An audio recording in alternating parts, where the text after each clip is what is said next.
নমস্কার বন্ধুরা, আজকে দেখে নেব আমরা পেশেন্টের ব্লাড সুগার লেভেল কেমন করে এই মেশিনটি দিয়ে আমরা টেস্ট করছি।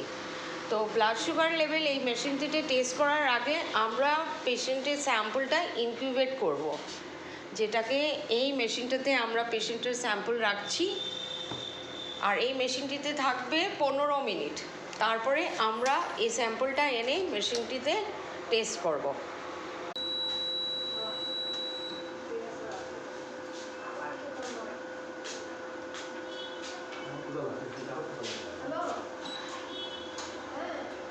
এখন আমরা মেশিনটাকে সেট করছি।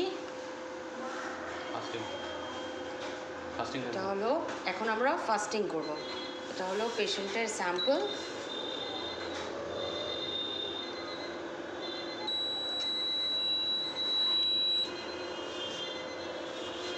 দেখে নেব মেশিনে কেমন করে রিডিং আসছে।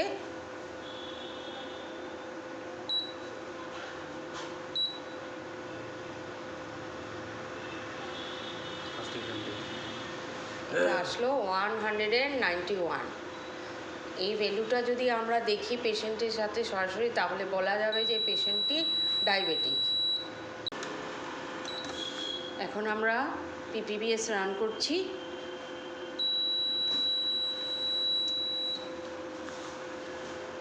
দেখে নেব মেশিনে কেমন করে রিডিং আসছে।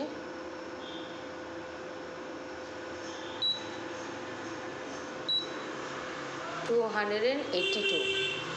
তো আমরা যদি ভ্যালুটা দেখি fasting and PPBS fasting value দেখে আমরা ডায়াগনোসিস করতে পারবো যে পেশেন্টটি ডায়াবেটিক পেশেন্ট।